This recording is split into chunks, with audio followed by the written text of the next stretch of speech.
Decoding the fiscal fine print. In this session, we are joined by some of the leading economists to delve deeper into the fiscal nuances of the Union Budget 2024. They will help us understand the implications for the economy, for businesses, for individuals, and to help us go beyond the headlines and the grand announcements, and also to find out how will the budget spur growth and, more importantly, inclusive growth. Please join me in welcoming our next panelist on stage, Dr. Surjit Bhalla, economist and former executive director, IMF. Warm welcome to you, sir. Let us also put our hands together to welcome Mr. Abheek Barua, chief economist at HDFC Bank. Huge round of applause, ladies and gentlemen. Let us also welcome on stage Ms. Aditi Nayar, Chief Economist at ICRA, to be with us on the stage, please. And to moderate this panel, let me invite on stage Mr. Sourav Majumdar, Editor, Business Today.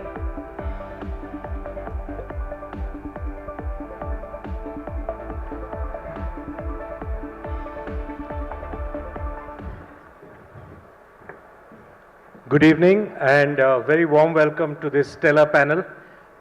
Quite daunting to have three top-class economists on this panel talking growth. So I'll stick to what we as journalists know best, which is to ask questions and seek your views on what is an interesting budget with quite a few pluses, but also some question marks as we will delve deep into. I'll start with Dr. Bhalla. Let's look at a broader macro picture in keeping with the theme of this discussion, sir. What are your 2 or 3 key thoughts when you, look at deeper into this budget and analyze it? Well, the first thought is that the Indian economy is in a very good shape. The second is that, as the finance minister explicitly mentioned in the beginning, there is a thought towards or planning towards the February budget, especially on tax codes. And I hope we'll discuss that. Yeah. Third, I think it was a very good budget. As you said, there are some problems, but it is very consistent with the vision of 2047. In terms of, I can list 2 or 3 major items. We all know about the tax, we all know about the fact that the fiscal deficit is down to 4.9%. I have a different take on fiscal deficits and the tax ratio, which I hope we'll talk about. Yeah. I happen to think that the India's tax to GDP ratio is very high. So I think I would look for, I would look for some changes down the line in February. But growth is good, investment is good, so broadly a very good budget. Your thoughts, Aditi? Thank you. See, from a fiscal math point of view, the budget ticked pretty much all the boxes that we were looking for. We already had a sneak peek from the interim budget, and as compared to that, the expectations that we had in terms of what the fiscal math would look like were met very closely. So we knew there was going to be a revenue upside, especially from the RBI dividend. And the sense we had was that it would be fair to spend half of it and put at least half of it towards fiscal consolidation, and broadly we got that. So the fiscal deficit is now pegged at 4.9% of GDP, and that's at the lower end of the range that we had. So really happy to see that. Normally, any economist will say, if you have to spend, please spend on capex. But this year, we thought that the ask was already quite challenging for an election year. And I think it's very judicious to not put more money into the headline capex number, because now by the time the budget is passed and then the monsoon is over, there is not that much time left to really execute projects. So I think that's also a very non-economist, but a very judicious, decision this time around. And on the revenue expenditure, while we've got a lot of new schemes which have been announced, lots of specific projects that have been announced, the overall increase in the revenue expenditure is quite modest at 55,000 crore this year. Of course, many of the schemes that are announced are multi-year schemes, and in the first year the spend tends to be on the lower side, and the spend picks up very sharply in the next fiscal year, which is why while we've got this good fiscal compression coming in FY25, the fiscal compression pegged for next year is more modest, and I think that again is a more realistic thing that we've got through the budget. It's interesting that we're now going to move away from targeting the fiscal deficit to GDP ratio to moving to basically making sure that the debt to GDP ratio comes down. I think that is going to give us a lot of flexibility in a very uncertain global environment. And also when we're planning to get to all our 2030 climate goals, then perhaps, sticking to a very rigid fiscal deficit compression path may have been a little more difficult. Because we will need to have more spends being put forward for the climate goals as well. So I think that again, it's a different, we did think that we'll get the rolling targets for the next 2 years which weren't there. But I'm glad that we got this kind of policy direction that we're moving to the debt to GDP targeting going forward. Abheek, tell me, let's talk a little bit about capex. Like she said, Aditi mentioned that capex, because there's not enough time left in the year. So she probably, therefore, the finance minister didn't want to increase it beyond what was already there in the interim budget. But do you think over time, last few years, the government has been heavy lifting, doing a lot of the heavy lifting on capex in the hope that private sector investments will come in? And I'll ask the same question to Dr. Bhalla as well. But what are your thoughts? Do you think we are reaching, and in fact, in an interview with Business Today, the finance secretary had said that we are probably at the level of capex which is comfortable. We don't probably want to go beyond this. What are your thoughts? No, I don't think I sort of buy this very smooth story of public investments picking up, sort of crowding in private investments. I think there are issues and challenges that need to be addressed. And I think, if you allow me, let me just, for the sake of the audience, identify. So let's just sort of get the audience itself to gauge what the budget has addressed. And private investment is one of them. But associated with private investment, there are so many issues. And I'd like to bring the economic survey in. Yes. So I think the China problem, how we relate to China's supply chains, how much we see it as a competitor, how much we align with them, is very, very critical to Indian manufacturers, right? There are security issues, they are neighbors, so a comparison with Turkey and Brazil really doesn't hold. But that is something that I think Indian companies are afraid about. There is a serious skills problem, and if you talk to some of the big construction companies, they will say that, look, I mean, we have demand for 40,000 welders, but there are able-bodied men around, but they're not enough skilled. Enough, yeah. Number three, let us accept the fact, and I think consumer companies will tell you that the recovery has been very uneven. Large tracts of the economy have been left behind, and consequently there is a problem of consumer demand, particularly for small ticket items. If we take all these things into account, I had a couple of other things to say, but I don't think the narrative can ever be for an economy that pretty or that smooth, right? It's rocky, and there are a lot of challenges that we need to address in order to get the private sector to participate more actively.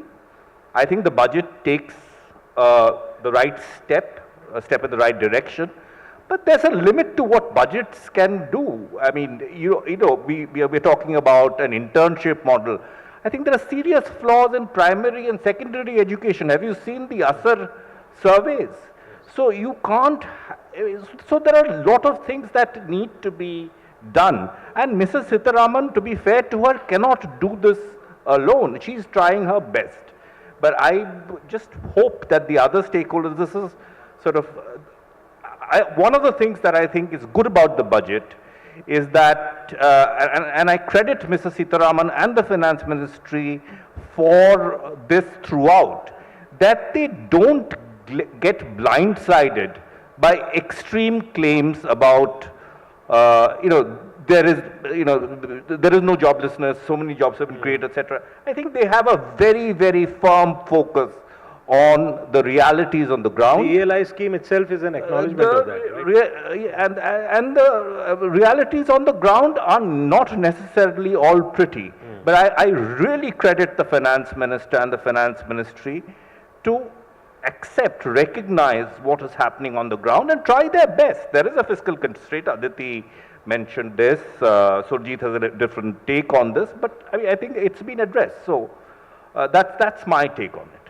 Dr. Bhalla, Abheek, of course, has mentioned quite a few points which we will go into one by one. But the basic fact that consumer demand has been an issue.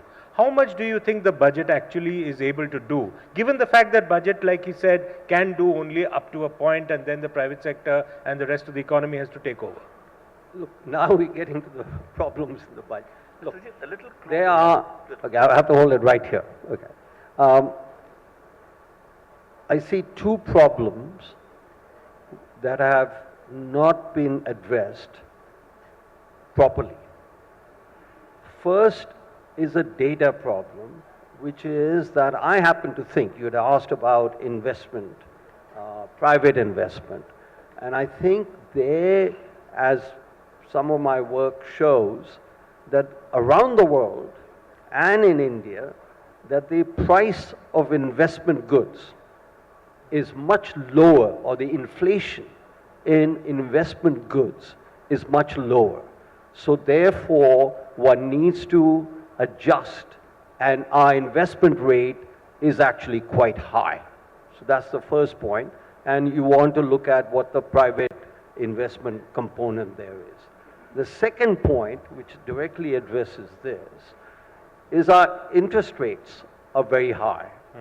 And real interest rates are back to what they were in 2018-19. And I don't know if the government is aware of the fact of what happened in 2019 with these very high interest rates. Now, the positive news is, for the first time, I think, that the MPC has two dissenters. And that's a very positive news.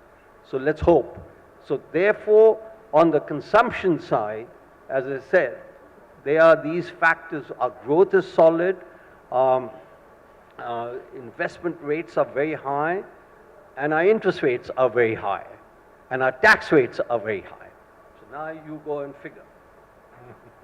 Aditi, real interest rates, obviously. That's right. Aditi, what one tends to feel is that RBI dividend this year has been a bonanza. That's really given some quite a little bit of room for the finance minister to look at this accelerated fiscal deficit figure of 4.9 you spoke about. Now, do you this obviously is a one time. You cannot expect RBI to do this. Of course, tax rates and the expectations of tax collections are also pretty modest in terms of the budget. Do you think 4.9 and then the debt, going down year on year, which she mentioned in the budget, how do you look at all this given the fact that the RBI bonanza has really helped this year?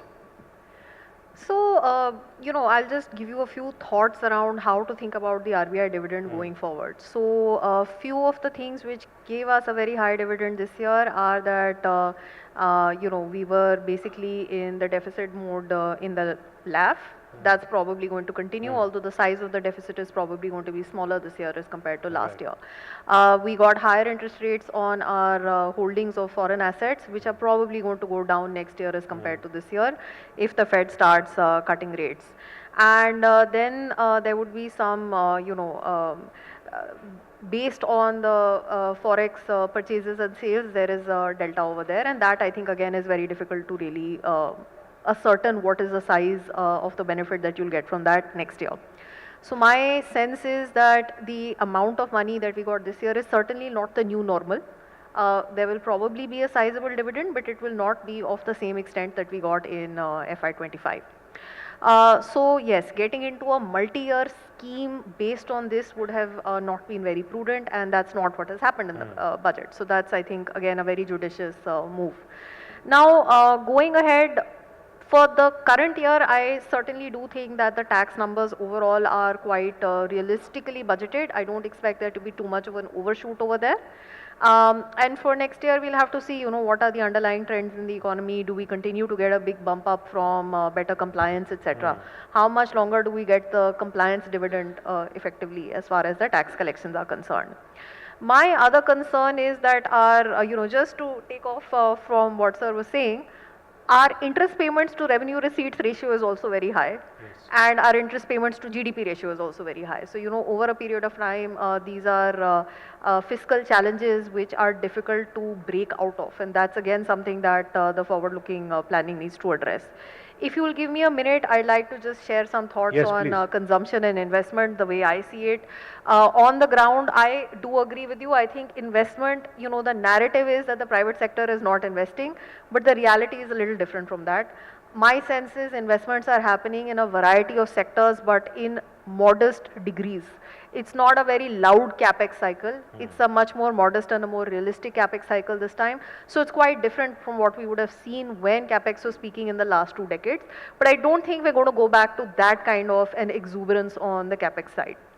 Why? Partly because, yes, consumption is very uneven. If we look at the published GDP data, we had a 4% consumption growth last year. And if you look at the CAGR for consumption, for private consumption from FY19 to FY24, it's also 4%, right? This is hiding a lot of unevenness. The current problem has been, of course, we had a bad monsoon last year, and the rural sector has really not had the propensity, they've really not had the sentiment to be able to consume very well over the past 12 months. Now, if the rest of this monsoon season is going to be well distributed and we end up with a good crop season, then certainly by the time the festivals come around, we should see, and the cash flows are there with the farm folk, we should see some pent-up demand propping up consumption in the second half of the year. But of course, for this, lots of things have to go right. From the monsoon, it has to be well distributed, spatially, temporally, etc., etc. You know, so it's not a done deal that we will end up with a fabulous Kharif payout and that rural consumption will really jump back. And I think on the urban side, we've got high income, high net worth individuals who have a very high propensity to spend right now. We possibly also got people who are just entering the labor force who again have a high propensity to spend. But my sense is that the missing middle is where inflation is a much bigger issue and is really constraining the spending decisions. The missing middle, Abheek, do you think the budget has addressed some of these constraints? You clearly don't seem to feel that it is done. I mean, it's done up to a point. No, it can only do up to a point. And I think the missing middle is a very, it's a very thick middle. That's right. You know, obesity is a problem in India, so I think our income distribution sort of keeps in line with that. But I think that if you look at the lower tiers of the missing middle, the so-called new consumers, as I think the Prime Minister referred to, I think a difference of 400 or 500 rupees per month, an augmentation of 400 to 500 rupees per month, could make a difference to that decision of whether to buy branded toothpaste or, you know, 10 sachets of tea instead of buying low quality loose tea. So I think the FMCG mass market companies will be the beneficiaries of it, and I think it will make some difference, but we are talking about a certain segment of the middle. There is a middle which has been affected by food inflation, right? Yes. And for whom, given their consumption patterns, it's the augmentation to income is not good enough, but you can't have it all. But let me just throw a counter, since we have some, you know, people who are, you know, market people here, because the earlier session there was a lot of interest. Perhaps they've fled seeing The Economist. But let's just look at some IPO numbers. And this is what my friend Ashish Gupta of Axis Mutual Fund has come up with since we're talking about private investment, of the IPO money raised in the last 15 months until now, right, of the total sum of money, only 6%, only 6, is for capex. The rest is for other reasons. Maybe they have internal cash flows, maybe there is, but this is a figure that I wanted projects on the ground. yeah, but I'm sure there is some private investment happening, renewables, cement, steel, it is happening. But I don't think, as Aditi put it, it's of a magnitude that matches any, private investment uptick in the past. And it is also scattered across sectors and more granularly, across companies, even within sectors. So that's my broad sense. I think that's why it's not really a story, the story which was expected to happen. Dr. Bhalla, I'll come to you on the issue of growth, and I'll bring in the economic survey a bit on this. The economic survey talks about 6.5 to 7%. On the other hand, the RBI's assumption is 7, it's up to expectation from 7 to 7.2. Now 6.5 to 7.2, how do you explain that? It's a game of expectations. That's right. So there are some policymakers who feel you should undershoot, and then you can feel very happy afterwards that you've overshot whatever you are. So I think, look, so that can easily be explained. The interesting story, and which is what I started with, that we are in a our economy, and maybe different than other people, is in very good shape.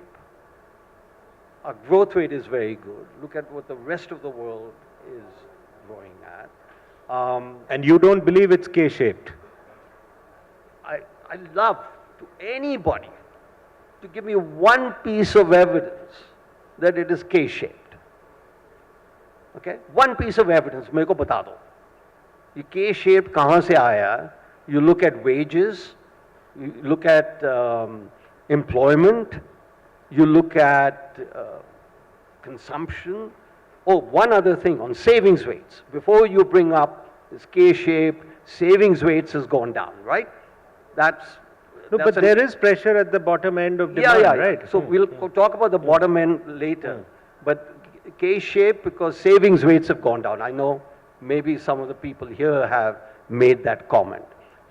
Before I get sidetracked on that one, one very interesting feature of this budget, and I would like to know if there was ever a budget that did not mention the word poverty even once.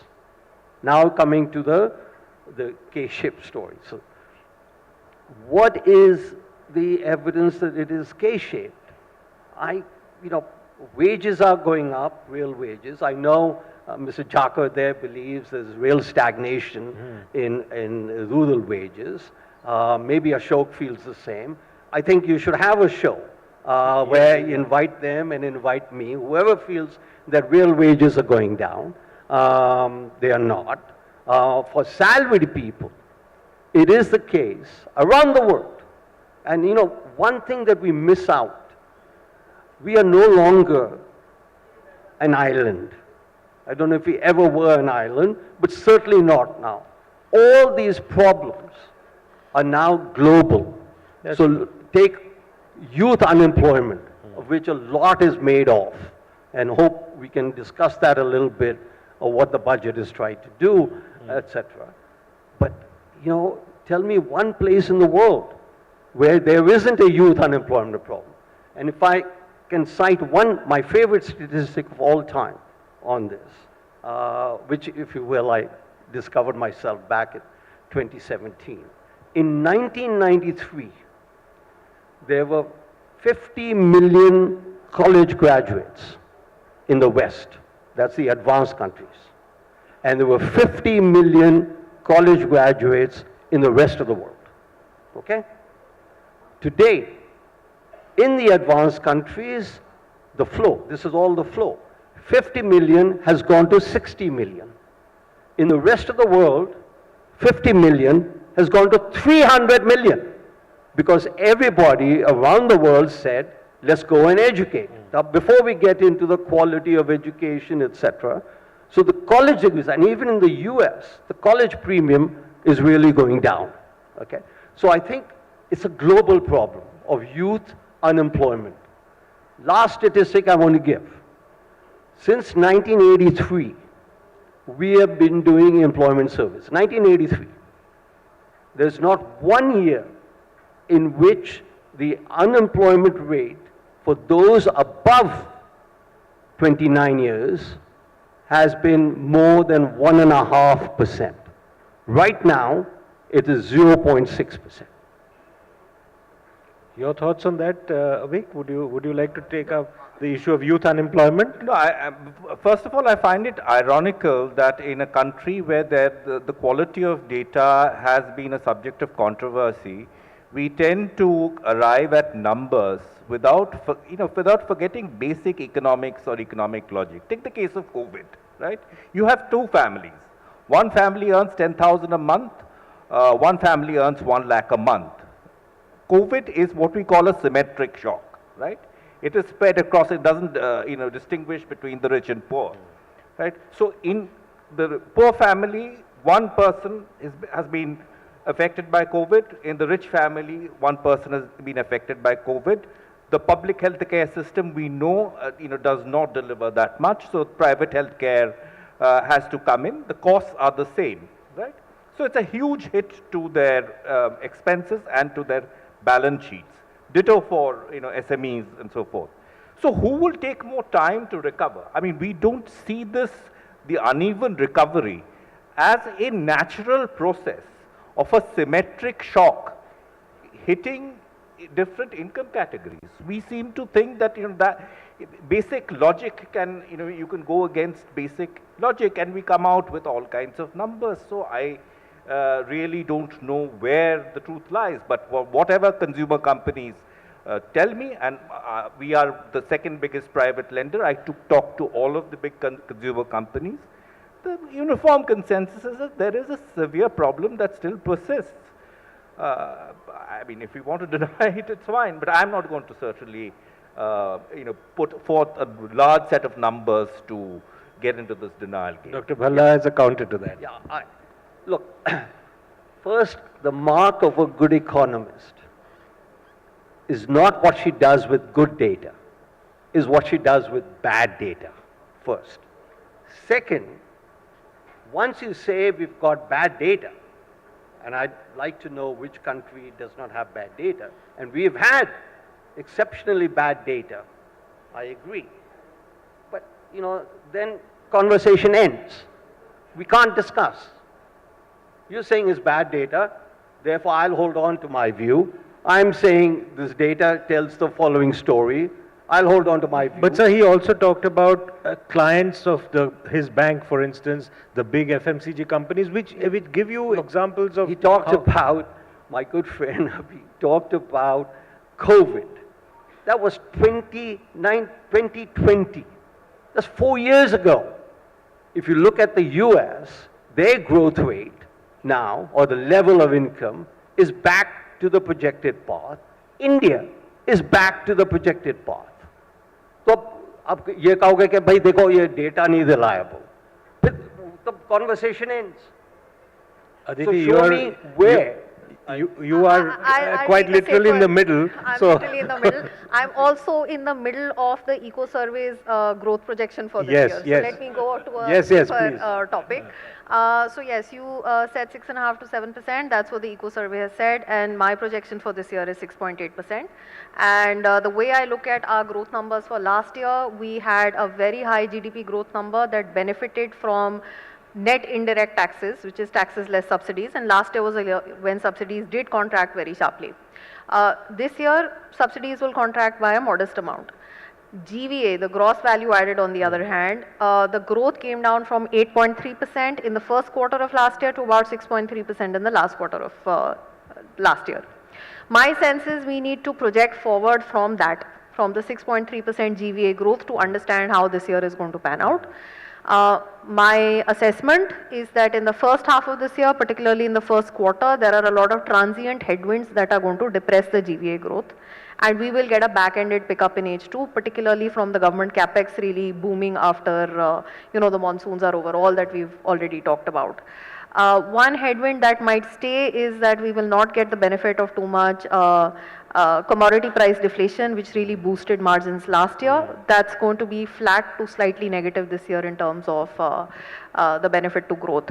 So GVA, we are projecting at 6.5% for this year, guesstimating a 30 bips difference between GDP and GVA. That gets us to a 6.8% GDP growth for the full year. Yes, sir. One other, I thought we would have that conversation now on the budget, that there's been a lot of very senior economists, etc., saying, look, we told you that the unemployment was a huge problem around the economy, and even related it to the election loss in the sense of the BJP got much fewer seats than they thought they would get. Now, if you look at the economic, and the same people accept what the economic survey says, we need 7 to 8 million jobs a year. Guess how much our labor force is growing by? 6 to 8 million. So, in other words, and we've been supplying that many jobs.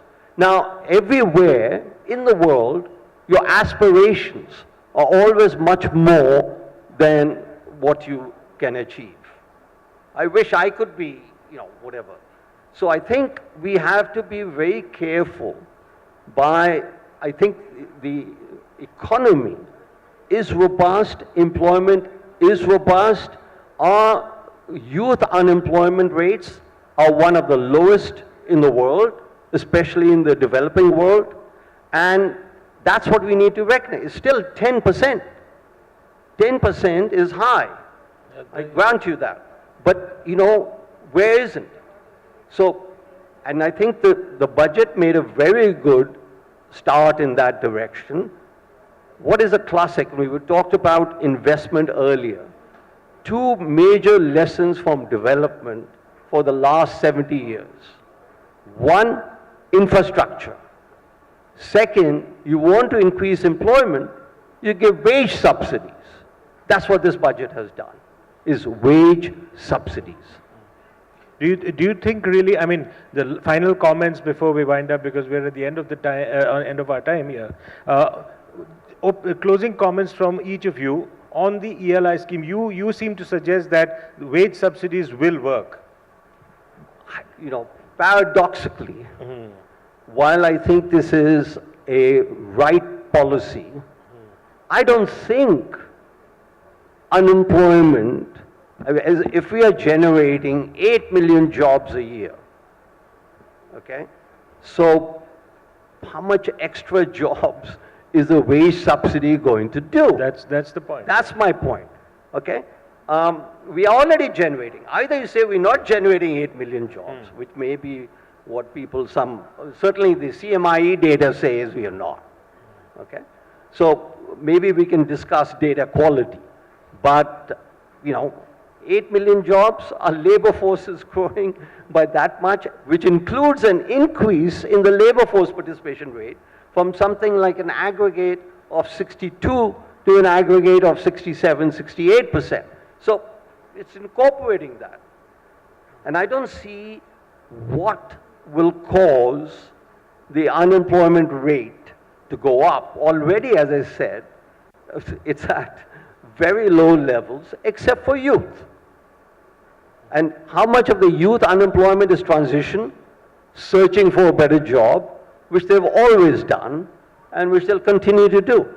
But that's one of the key takeaways from this budget, Aditi, the ELI scheme. So what are your thoughts in terms of what Dr. Bhalla just said? So I just want to, talk about a little bit more of the medium term. If we talk about the next 5 or 10 years, we need to just keep on and on and on generating a very large number of jobs every year to be able to absorb the labor force. if we talk about what is going to drive our growth going forward, it has to be the domestic economy, it has to be domestic consumption, and whoever is going to invest, whether it's the government or the private sector, somebody is going to invest. I'm not sure as our export partners age, how much we can count on really exporting our way to higher growth. We have to make sure that our domestic consumption remains the, really the key driver of our own economic expansion going ahead. And for that, the jobs have to come. And it's not a done deal that just because they've come in the last couple of decades that we will automatically continue to add that many jobs going forward. So I think any policy support that the government puts forward is very welcome, because I think we do need to consider how many jobs we are able to create, especially with AI as a risk and a challenge going ahead. I was about to add the AI part to when you said that you cannot, the AI challenge as well on jobs. That's the other challenge which needs to be taken into account, sir. Sorry, artificial intelligence. Now, certainly it's a challenge, but I think it's a lot bigger challenge for the advanced countries than it is for us. Okay? We are right now working towards, and we can talk about, unfortunately running out of time, on agriculture, the jobs, etc. I don't think we are going to be that affected by AI. But maybe I'm wrong. But I think the Western world is going to be. And those who were in high tech in India may be getting affected by AI. Closing comments from you, Abheek? Very quickly, I think in terms of our job strategy, we are pivoting towards manufacturing and trying to pivot towards manufacturing in a big way. There are a couple of issues that need to be resolved. One is our exact relationship with China, which has large excess capacities in light manufacturing, which the economic survey talked about. Number two, I think there is a big risk in the form of a change of the US elections and an exceedingly protectionist administration coming in. Let us be prepared for that. And I think the good thing, we always think of AI, challenges from AI, is this entire boom in the so-called GCCs, which continues. And I think if you're interested, the economic survey provides excellent data on the GCCs. I think it was a good budget, very pragmatic. It always works with constraints, but I think it was an excellent balance. There's nothing more exciting for a moderator than having two very differing sets of opinions. So this was a fascinating session, and thank you very much. I hope everybody enjoyed it as well. Thank you.